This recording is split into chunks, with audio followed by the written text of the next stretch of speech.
તો અપેક્ષા પહેલી વસ્તુ કે આપણને કઈ પૂછીને નથી આવતી. અપેક્ષાઓ શા માટે છે એનું આપણે આપણી અંદરથી વિશ્લેષણ કરવું જોઈએ. એટલે અપેક્ષા રાખવી નહીં. It is not matter of advice. એવું કઈ તમે કોઈને આવા ડૂઝ અને ડોન્ટ્સ ના આપી શકો કે તમે અપેક્ષા દુઃખનું મૂળ છે માટે અપેક્ષા ન રાખો. ઇટ ઇઝ લાઈક કોઈ એમ કે ને કે તમે ગુસ્સે થાવ છો ને એટલે એટલું બધું તમારો હેલ્થ બગડે છે, સંબંધો બગડે છે, માટે ગુસ્સો છોડી દો. બરાબર છે, બધાને ખબર છે કે ગુસ્સાને કારણે પોતાના શરીર મન ઉપર ખૂબ જ ઘાતક અસર થાય, સંબંધોમાં પણ મોટી મોટી તિરાડો પડી જાય.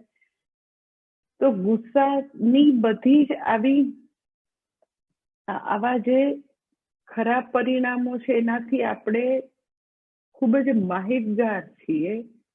અનુભવ સિદ્ધ વસ્તુ છે. તો પણ એ કોઈ સલાહનો વિષય નથી કે તમારે ગુસ્સો છોડી દેવો જોઈએ. મને મારા ગુરુજીએ કીધું ગુસ્સો છોડી દેવો જોઈએ, તોય મારાથી છૂટતો નથી. એટલે હવે ગુસ્સો હતો એ એક દુઃખ હતું, હવે ગુસ્સો છૂટતો નથી, મને આજ્ઞા આપી છે એ બીજું દુઃખ પાછું.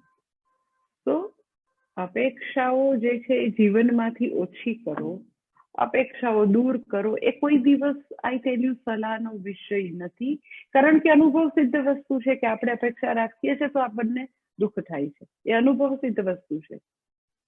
પરંતુ મેં તમને કીધું એ કે અપેક્ષા ઉપર કોઈનું કઈ ચાલતું નથી. જેમ ગુસ્સા ઉપર નથી ચાલતું એમ અપેક્ષા ઉપર બી નથી ચાલતું.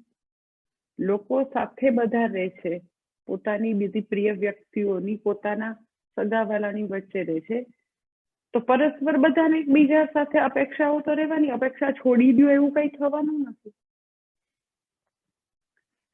એટલે જ્ઞાનનિષ્ઠ વ્યક્તિ જે છે એને અપેક્ષાઓ એકવાર નિર્ણય લઈને છોડેલ નથી, છૂટી ગઈ છે. જેમ વૃક્ષ ઉપરથી પાકું ફળ એની મેળે ખરી જાય. આજે હું અમારું ગાર્ડનમાં એક સાઈડ એવો છે, ગોમાતાની સામેનો સાઈડ, એને અમે લીંબુડી વાડી કહીએ છીએ. ત્યાં એક સાથે લગભગ 20 જેટલા લીંબુના નાના નાના ઝાડ છે. એટલે આજે અમારો માળીને હું કહેતી હતી કે ભાઈ લીંબુ ઉતારી લે ને, તો મને કે પાકા થઈ ગયા કેવી રીતે ખબર પડે? માતાજી ઉતારી લેવાની કેમ ખબર પડે? એટલે મેં કીધું લીંબુ પાસે જઈને ઉભો રહે છે અને જરાક યલો થયો ને હાથ લગાડજે, એટલે એને ખેંચવું નહીં પડે. જરાક યલો હશે ને તું હાથ અડાડીશ તો એની મેળે તારા હાથમાં આવી જાય. યુ ડોન્ટ હેવ ટુ આમ પ્લક બી નહીં કરવું પડે. ખાલી તમે પાકવું હોય ને એની પાસે ઉભા રહ્યો ને તો તમારા હાથમાં આવી જાય. એટલે અપેક્ષાઓનું એવું છે કે આપણે કઈક ખેંચીને આપણામાંથી આમ પ્લક કરવાની નથી. હવે અપેક્ષાઓ દૂર કરો વીણી વીણીને, કારણ કે અપેક્ષાથી જ બહુ દુઃખ થાય છે. બરાબર છે, અપેક્ષાઓથી દુઃખ થાય છે એ હકીકત છે. કારણ કે આપણી અપેક્ષા મુજબ જગત તો નહીં, આપણા પોતાના સંતાનો, આપણી પોતાની પ્રિય વ્યક્તિઓ બી ચાલતી નથી અપેક્ષા પ્રમાણે. ઇવન આપણું પોતાનું કાર્યકારણ સંઘાત, આપણું શરીર મન બુદ્ધિ પણ આપણી અપેક્ષા પ્રમાણે નથી ચાલતું.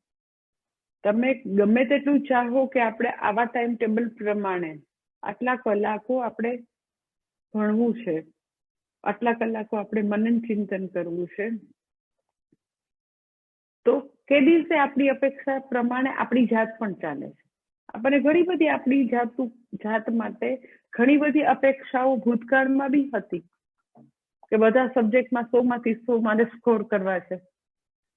સ્પોર્ટ્સમાં પણ હું તો કે નંબર 1 મારો એમાં પહેલો જ નંબર હોય. કેટલી બધી અપેક્ષાઓ હતી ને. તો આપણી જાત પણ આપણી બધી અપેક્ષાઓ ફૂલફિલ નથી કરી શકતી, તો આજુબાજુના માણસો પણ એમાં નિષ્ફળ જવાના. તો અપેક્ષા એવી વસ્તુ નથી કે આપણે ચાહીએ ત્યારે આપણી જાતને એવો આદેશ આપી શકીએ કે તારે અપેક્ષા નથી રાખવાની. અપેક્ષાઓ આપોઆપ ખરી જશે. ક્યારે? તો કે જ્યારે મને સ્વથી 100% સંતુષ્ટિ પ્રાપ્ત થશે ત્યારે.